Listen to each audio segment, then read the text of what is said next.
அனைவருக்கும் வணக்கம்.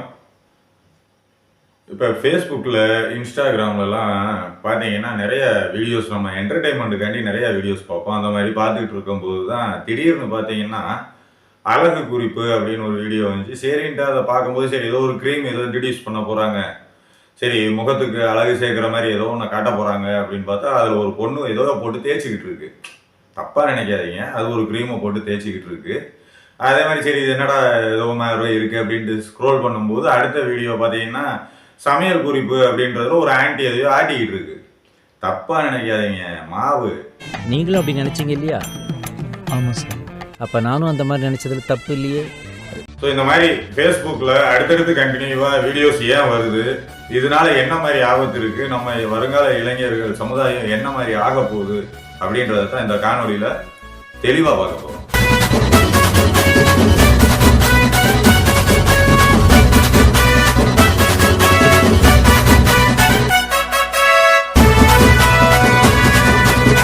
அதாவது இப்போ நம்மளோட ஒரு குறிப்பிட்ட காலங்களுக்கு முன்னாடி வாழ்ந்த பெண்கள் அப்படின்னு பார்த்தீங்கன்னா ஒரு கலாச்சாரத்தை பின்பற்றி வாழ்ந்த பெண்களுக்கு மத்தியில் இப்போ நம்ம நாடு நம்ம பெண்கள் எதை நோக்கி பயணம் ஆகுறாங்க அப்படின்றது தெரியல.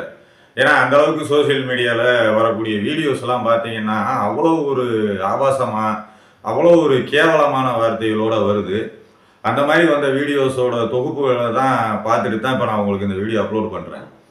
ஸோ என்ன இந்த மாதிரி ஏன் இந்த மாதிரி மாற்றங்கள் நடக்குது அப்படின்றத பார்க்கும்போது பார்த்தீங்கன்னா அவங்க மனசுக்குள்ளே என்ன இதில் ஏற்றுறாங்கன்னு தெரியல. ஆனால் இதே ஒரு வீடியோ ஒரு இப்போ தான் ஃபஸ்ட்டு டைம் ஃபேஸ்புக் லாகின் பண்ணி உள்ளே போகிறான் ஒரு பையன், ஒரு 15 வயசில் இருக்கிற பையன் அந்த ஃபேஸ்புக்கில் வேறு ஏதோ பார்க்கணும்னு பார்க்கும்போது அவன் கைக்கு சிக்கும்போது அதோட நிலைமை வேறு. ஃபேஸ்புக்கில் பார்த்தீங்கன்னா அவ்வளோ வீடியோஸ் அந்த மாதிரி நைட்டில் மட்டுமே பப்ளிஷ் ஆகக்கூடிய சேனல்ஸ், நைட்டில் மட்டுமே வரக்கூடிய வீடியோஸ் நிறையா இருக்குது. ஸோ இதெல்லாம் தெரிஞ்சு நடக்குதா தெரியாமல் நடக்குதா அப்படின்றது தெரியல. முதல்லாம் ஒரு ஆபாச படம் பார்க்குறது அப்படின்னா அது ஒரு பெரிய விஷயமா இருக்கும். ஒரு தேட்டரில் போய் பார்த்துருப்பாங்க, யாருக்கும் தெரியாமல் மறைஞ்சு போய் பார்த்துருப்பாங்க, செல்லில் ப்ரௌஸ் பண்ணி பார்க்குறது, இந்த மாதிரி நிறையா இருக்குது. இப்போ எப்போ நம்ம மொபைலில் எல்லா சிஸ்டமும் வந்துச்சோ அப்பயே நம்மளோட கலாச்சார சீர்கேடு எல்லாமே ஒவ்வொன்றா வர ஆரம்பிச்சிருச்சு. அதில் ஒன்று தான் இந்த ஆபாச படங்கள் பதிவேற்றம்ன்றது. ஆபாச படம்ன்றது ஃபேஸ்புக்கில் முழுமையான ஆபாசத்தை தான் அவங்க ஏற்றலை. அதை அதுக்கு ஒரு ஆரம்பம் இன்ட்ரோ, இப்போ இந்த வீடியோவுக்கு ஒரு இன்ட்ரோ எப்படி இருந்துச்சோ அதே மாதிரி அவங்க அந்த ஒரு தொடர்புக்கு ஒரு இன்ட்ரோ கொடுக்குறாங்க அந்த வீடியோவில். இப்போ இந்த வீடியோவில் பார்த்தீங்கன்னா ஒரு பொண்ணு சொல்லுது பாருங்க, ஒரு பொண்ணு இல்லை ஆன்டி மாற்றி சொல்லிட்டேன், ஒரு ஆன்டி சொல்கிறாங்க பாருங்க, உங்களுக்கு என் நம்பர் வேணுமா? அப்போது இந்த வீடியோ மேலே டபுள் டேப் பண்ணிவிட்டு நம்பர்னு சொல்லிட்டு கமெண்ட் பண்ணுங்கள், என் நம்பரை அனுப்புகிறேன். இந்த மாதிரி தான் வலைகள் விரிக்கப்படுது. இந்த மாதிரி வலைகள் ஏன் இந்த மாதிரி அவங்க பண தேவைக்கு 1000 வேலைகள் இருக்குது. பெண்கள் 1000 வேலை பண்ணுறாங்க.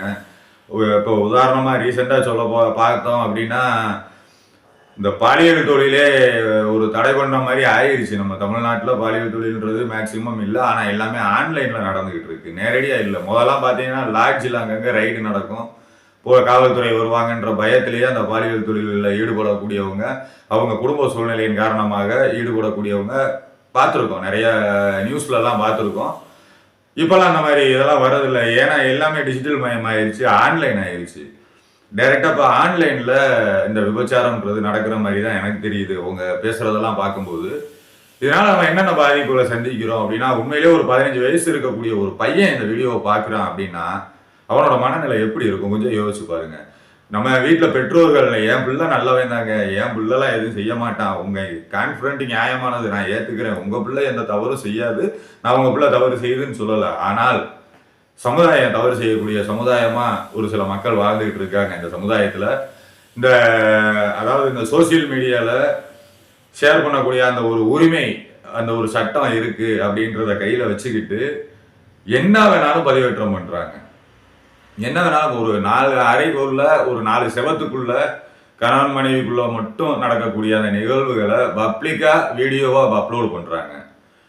ரீசெண்டாக எனக்கு ஒரு வீடியோ பார்த்தீங்கன்னா ஒரு தாய் ஒரு குழந்தைக்கு பால் ஊட்டுறதை முதற்கொண்டு வீடியோவை எடுத்து போடுறாங்க. சின்ன வயசுலேருந்து பாடம் சொல்லி கொடுத்த ஆசிரியர்களுக்கும் நான் ராயல் சொல்லிட்டு போடுறேன். இது மாதிரி நிறைய பிள்ளைகளை உருவாக்குனீங்கன்னா தமிழ்நாடு உருப்படாமல் போயிடும். அப்போ இந்த நாடு எங்கே போய்கிட்டு இருக்கு எனக்கு தெரியல. இதெல்லாம் எப்படி இந்த ஃபேஸ்புக் கம்யூனிட்டி கைட்லைன்ஸ்ல எடுக்கிறாங்க? எனக்கு அது புரியல. அதாவது யூடியூப்லயும் சரி, யூடியூப்லலாம் பார்த்தீங்கன்னா நிறைய பிரைவேட் சேனல்ஸ் இந்த மாதிரி நிறைய நடக்குது. நைட்ல மட்டும் லைவ் ஷோ போடுறாங்க. பெய்டு சர்வீஸ்ன்ற பேர்ல நீங்க பணம் கட்டினீங்கன்னா இன்னும் நீங்க என் கூட 1/2 hour பேசலாம் அப்படின்ற மாதிரிலாம் நிறைய வீடியோஸ் போட்டுக்கிட்டு இருக்காங்க. இல்ல எனக்கு ஒரே ஒரு விஷயம் மட்டும் புரியல. யூடியூப் வந்து ஒரு சில விஷயங்களை ஸ்ட்ரிக்டா ஃபாலோ பண்ணுதுன்றாங்க, ஒரு சில விஷயங்களை அதுவே ரிமூவ் பண்ணுது, எல்லாம் ஓகே. ஆனா இந்த மாதிரி ஒரு விஷயங்களுக்கு லேக்ஸ் கணக்குல வியூஸ் போகுது. அங்க ஒரு விவசாயி அந்த ஒரு விவசாய நிலத்துல ஒரு ஒரு ஒரு காய் ஒரு பயிர் அறுவடை ஆகிறத தத்ரூபமா எடுத்து போடுறாரு.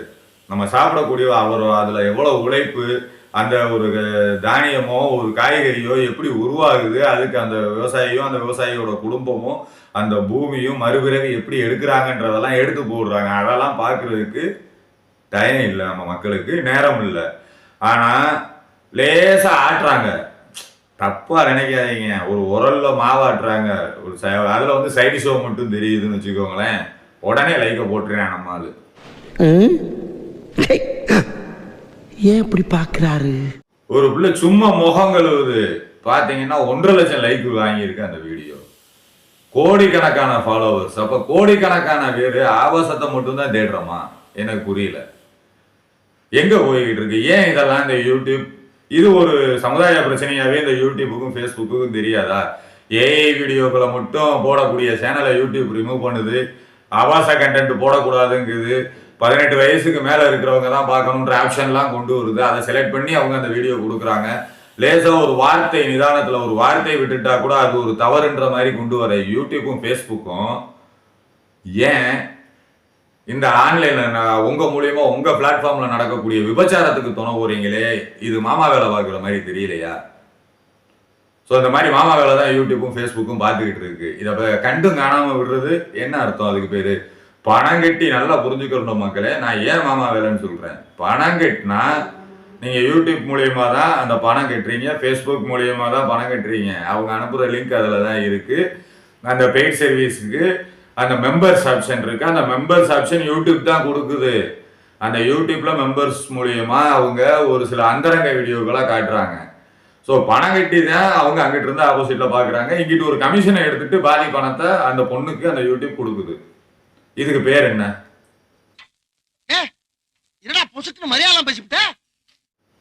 ஆனா திறமையான வீடியோ போடக்கூடிய நபர்களோட வீடியோ எதுவுமே ஒரு 300 வியூஸ் கூட போகாது. ஒரு கருத்தை ஒருத்தன் சொல்லியிருப்பான், வாழ்க்கையை மாற்றக்கூடிய விஷயமா இருக்கும், போகாது. அந்த வீடியோவை யாரும் மக்கள் பார்க்க தயாராகவே இல்லை. இப்ப இந்த வீடியோவே ஒரு அரைகுறை நிறுவனத்தோட ஒரு பெண் உட்காந்து பேசுனா லட்சக்கணக்கான வியூஸ் போயிருக்கும்ல. ஆனா பேசுறது ஒரு ஒரு சுமாரான பையனோட கொஞ்சம் ஒரு அழகு இல்லாத ஒரு பையன் பேசுறான் அப்படின்னா ஒரு அதுல இருக்கிற கருத்துக்கள் என்ன, நம்மளோட பாதுகாப்புக்கு இந்த வீடியோல என்ன கிடைக்குது, அதெல்லாம் மக்கள் பார்க்கறதுக்கு தயாராகவும் இல்லை, கேட்கறதுக்கும் தயாரா இல்லை. இருந்தாலும் ஒரு சில மக்கள், சமுதாயத்தின் மீது அக்கறை இருக்கக்கூடிய மக்கள் இந்த வீடியோ கொஞ்சம் ஷேர் பண்ணுங்க. இதெல்லாம் பெருமையா? கடமை, ஒவ்வொருத்தருடைய கடமை. இதனால பல பாதிப்புகளை நம்ம சமுதாயம் சந்திச்சுக்கிட்டு இருக்கு. ஒரு குறிப்பிட்ட காலங்களுக்கு முன்னாடி காதல் அப்படின்றது ஒரு அந்யுன்யத்தை ஒரு அந்யுன்யமா அவங்களோட அன்பை வெளிப்படுத்தக்கூடிய விஷயமா இருந்த காதல் இன்னைக்கு இந்த மாதிரி ஒரு டெக்னாலஜி இம்ப்ரூவ்மெண்ட்ல வெறும் காமத்துக்கு மட்டுமே முக்கியத்துவம் கொடுக்குது. ஒரு ஒரு 13 வயசுல இருந்து 15 வயசுக்கு மேல இருக்கக்கூடிய அந்த பசங்க பார்க்கும்போது அவங்க மனநிலையில பல பிரச்சனைகளை சந்திக்கிறாங்க. இது பத்தி நம்ம பிரணவ் ஃபவுண்டேஷன் திரு பிரமோத் குமார் அவங்ககிட்ட கேட்க போறோம். ஒரு கால் ரெக்கார்டு தான் கேட்டிருக்கோம், அந்த கிளிப்பை நீங்களே கேளுங்க. அக்னி மீடியா நேயர்களுக்கு பிரணவ் ஃபவுண்டேஷனின் அன்பு கலந்த பணிவான வணக்கங்கள். அக்னி மீடியா சார் ஒரு அருமையான கேள்வியை முன் வச்சிருக்காரு. பொதுவாக விடலை பருவம் அப்படின்றது 10 வயது முதல் 19 வயது வரைக்கும் நடக்கக்கூடிய ஒரு பருவ மாற்றம். இதில் நிறைய ஹார்மோனல் சேஞ்சஸ் இருக்கும், வளர்ச்சிதை மாற்றம் இருக்கும். இந்த காலகட்டத்தில் ஆண் பெண் இருபாலினரும் ஒருவர் மீது ஒருவர் ஈர்ப்பு கொள்வது சகஜம். அதே சமயம் யூடியூப், இன்ஸ்டாகிராம், ஃபேஸ்புக் போன்ற சமூக வலைதளங்களில் நீலப்படங்களோ ஆபாச படங்களோ அவர்களையும் அறியாமல் பார்க்கக்கூடிய சூழ்நிலைகள் உருவாகும் போது இது ஒரு சமுதாய பிரச்சனையாக மாறக்கூடிய வாய்ப்புகள் உண்டு. பெற்றோர்கள் எவ்வளவுதான் கண்காணித்தாலும் கூட நண்பர்களுடன் சேர்ந்தோ இல்லை தோழிகளுடன் சேர்ந்தோ இந்த மாதிரி விஷயங்களை ப்ரௌஸ் பண்ணி தான் பார்க்கணுன்ற அவசியம் கிடையாது. சாதாரணமாக யூடியூபோ இல்லைன்னா இதுக்குள்ளாரையோ ஃபேஸ்புக், இன்ஸ்டாகிராம்குள்ளாரையோ போனாலே பார்க்கக்கூடிய சூழ்நிலை உருவாகுது. இது மூலமாக ஒரு பெரிய சமுதாய சீர்கேடு ஏற்படுறதுக்கு உண்டான வாய்ப்புகள் இருக்குது. திரும்ப திரும்ப அதை பார்க்கணும் அப்படின்ற அந்த தூண்டுதல் அவர்களுக்குள்ளார ஏற்பட்டு அடிக்ஷன் பர்சனாலிட்டியாக மாறக்கூடிய வாய்ப்புகள் கூட இருக்குது. ஸோ இது போன்ற வீடியோக்களை அப்லோட் பண்ணக்கூடிய நபர்கள் தாங்கள் ஒரு பெரிய சமுதாய சீர்கேடுக்கு வழிவகுக்கிறோம் அப்படின்னு தெரிஞ்சு அதை தவிர்க்கணும் அப்படின்றது இந்த கேள்வி மூலமாக பிரணவ் ஃபவுண்டேஷன் பணிவன்போட கேட்டுக்கிறோம். ஏன்னா யாரையும் கட்டாயப்படுத்தி நீங்கள் இதை போடாதீங்கன்னு சொல்ல முடியாது. நமக்குள்ளார ஒரு மாற்றம் உருவாகி இது ஒரு பெரிய சமுதாய அழிவுக்கு காரணமாக கொண்டு போய் விட்டுரும். நல்ல ஒரு காதல்ன்ற உணர்வு கூட காமத்தின் பால் ஈர்க்கப்பட்டு இருவருடைய வாழ்க்கையும், ஆண் அல்லது பெண்ணுடைய வாழ்க்கையும் சீர்கெட்டு போயிடும் அப்படின்ற உணர்வு எல்லோருக்கும் இருக்கும் பட்சத்தில் நிச்சயமாக ஒரு மாற்றத்தை உருவாக்க முடியும்.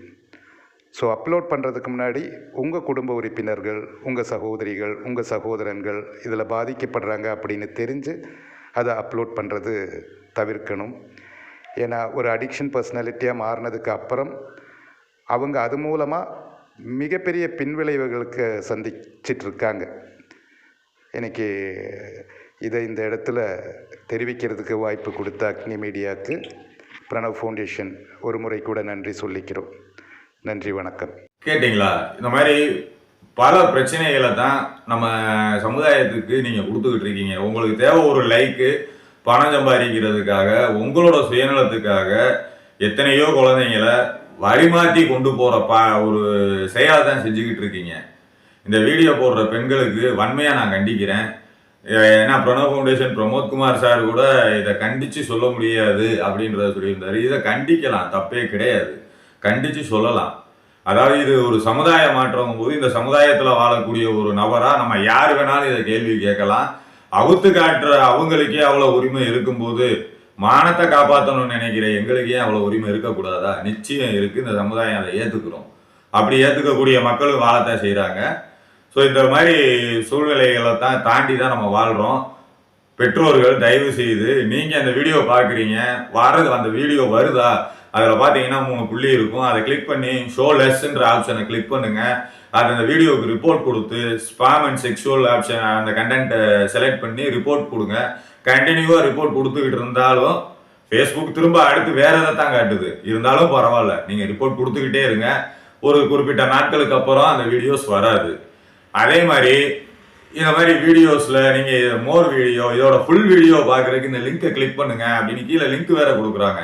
அந்த லிங்கை கிளிக் பண்ணீங்கன்னா உங்கள் வாழ்க்கையே முடிஞ்சுன்னு வச்சுக்கோங்க. சோலி முடிச்சு உங்கள் ஃபோன் அடுத்த செகண்ட் அவங்க ஹேக்கர்ஸ் கைக்கு போயிடுது. அவங்க அந்த வீடியோஸ் உங்கள் கண்ணு முன்னாடியே பார்க்கலாம். அதை இந்த லிங்கை கிளிக் பண்ண உடனே ஹேக்கர்ஸ் கைக்கு போகுது. அவங்க அந்த வீடியோ உங்கள் வாட்ஸ்அப்பில் இருக்கக்கூடிய அனைத்து கேண்டிடேட்ஸுக்கும் உங்கள் முன்னாடியே ஷேர் ஆகும். அதை கிளிக் பண்ணி எத்தனையோ பேர் அவங்க வாழ்க்கையை தொலைக்க வாய்ப்பு இருக்குது. ஸோ இந்த மாதிரி நிகழ்வுகள் நடக்குது. உங்கள் அக்கௌண்ட்டில் இருக்கிற மொத்த பணமும் போயிடும். ஸோ இந்த மாதிரி ஒரு பாதிப்பும் நமக்கு இருக்குது. அதை நம்ம தெரிஞ்சுக்கிறணும். அதுக்கு அடுத்து என்ன பாதிப்பு அப்படின்னா, உண்மையிலேயே அவங்க பணத்தை வாங்கிட்டு சர்வீஸ் பண்ணக்கூடிய நபர்களாக இருக்காங்க. ஒரு பையனே ஒரு பொண்ணை வர சொல்கிறார் அப்படின்னா அந்த பையனுக்கும் பாதுகாப்புக்கு உறுதி கிடையாது, அந்த பொண்ணோட பாதுகாப்புக்கு உறுதி கிடையாது. யாருன்னே தெரியாத ஒருத்தர் கூட உறவு வைக்கணும், பணத்துக்காக உறவு வைக்கணும்னு நினைக்கிறீங்களே, இது எவ்வளோ பெரிய கேவலமான செயல். தயவு செய்து பெண்கள் கொஞ்சம் விழிப்புணர்வோடு இருங்க. நீங்கள் சம்பாதிக்கிறதுக்கு எவ்வளவோ வழிகள் இருக்குது. மகளிர் சுய உதவிக்குழுக்கள் மூலியமா எவ்வளவோ நீங்கள் முன்னேற்றம் அடையலாம். ஒரு ஒரு ஒரு அக்காலாம் அவ்வளோ அழகாக சொல்கிறாங்க, மோட்டிவேஷன் பண்ணுறாங்க. கவலைப்படாதீங்க தங்கம், நான் உங்கள் வீட்டில் பிரச்சனையா, உங்கள் அக்கம்மாவோட சண்டையா, ஒவ்வொரு இதுக்கும் நம்ம வீட்டில் நடந்தது மாதிரியே அவங்க அதை பேசுகிறாங்க. அதுக்கு ஒரு ஆறுதல் கொடுக்குறாங்க. அந்த மாதிரி வீடியோஸ் போடுங்க. நீங்க யூடியூப்ல நீங்க வீடியோஸே போடக்கூடாது, ஃபேஸ்புக்ல வீடியோஸே போடக்கூடாதுன்னு சொல்லலை. அந்த மாதிரி வீடியோஸ் போடுங்க. நீங்க போடுற வீடியோஸ் உங்களோட பேரனோ உங்களோட பையனோ பார்க்கும்போது அவங்களோட மனநிலைமை எப்படி இருக்கும்? இன்னைக்கு ஒரு தாய் வந்து குழந்தைக்கு பால் கொடுக்குற வீடியோ எடுத்து போட்டிருக்காங்க. ஃபியூச்சர்ல ஒரு 15 வருஷம் கழிச்சு அந்த பையன் அந்த வீடியோ பார்க்கும்போது எப்படி இருக்கும்? இதெல்லாம் அந்த தாய்க்கு தெரிஞ்சு செய்யறாங்களா, தெரியாம செய்யறாங்களா, இல்லை யாரோட தூண்டுதல்களையும் செய்யறாங்களா? இதை காவல்துறை தான் கண்டுபிடிக்கணும். ஸோ நம்ம சமுதாயம் பாதை மாறி போகுது. இந்த பாதை மாறாம இருக்கணும் அப்படின்னா நம்ம ஒரு சில வழிமுறைகளை, ஒரு சில முன்னோர்கள் பின்பற்றிய வழிமுறைகளை, உங்க அப்பா அம்மா அவங்கள எப்படி வளர்த்துருப்பாங்க, எவ்வளவு கண்டிஷனா வளர்த்துருப்பாங்க, அதே மாதிரி தான் நீங்க உங்களோட பிள்ளைகளையும் வளர்க்கணும். நான் பிள்ளைகளுக்கு சுதந்திரம் தரேன், ஒத்த பிள்ளை, நான் பாதுகாப்பாக தான் இருக்கேன், என் பிள்ளை தப்பு செய்யாது, அந்த மாதிரி எண்ணத்துல இருந்து வெளியே வந்து 80% நம்ம பிள்ளை தப்பு செய்யாது, ஆனா 20% நம்ம கண்காணிக்க வேண்டியது நம்மளோட கடமை தான் சொல்லி நம்ம தான் அதை கண்காணிச்சு நம்மளோட குழந்தைகள் வழி தவறி போகாம தவிர்க்கணும். மேலும் இது மாதிரி யாராவது உங்க வீட்டுல இந்த மாதிரி படங்கள் பார்த்துக்கிட்டு மன உளைச்சல்ல இருக்காங்க, இல்ல நமக்கு உங்களுக்கு மன உளைச்சலை ஏற்படுத்திக்கிட்டு இருக்காங்கன்னா நீங்க 24 மணி நேரமும் பிரணவ் ஃபவுண்டேஷன் இப்ப இந்த ஒரு ஆலோசனை கொடுத்தாரு இல்லையா, rehabilitation specialist Pramod Kumar, Pranav foundation, அவங்கள நீங்க 24 மணி நேரம் கான்டாக்ட் பண்ணலாம். அவங்கள எப்படி கான்டாக்ட் பண்றது? டிஸ்பிளேல இருக்கிற எங்க நம்பர் இது, நீங்க எங்க நம்பருக்கு கால் பண்ணுங்க, ஆலோசனை கேளுங்க. ஆலோசனை கேட்டுட்டு தேவைப்படும் பட்சத்தில் சிகிச்சை மூலியமாவோ மனநல மருத்துவர் துணையோடையும் நம்ம இதுல இருந்து வெளியே வர முடியும். ஏன்னா ஒரு பழக்கம் ஒரு லெவலுக்கு மீறி போகும்போது ஒரு அடிமைத்தனத்துக்கு தான் கொண்டு போகுது. ஸோ இந்த மாதிரி தொடர்ந்து காட்டுற வீடியோவை பார்க்காதீங்க, அதை நம்பாதீங்க, வாழ்க்கையை தொலைக்காதீங்க.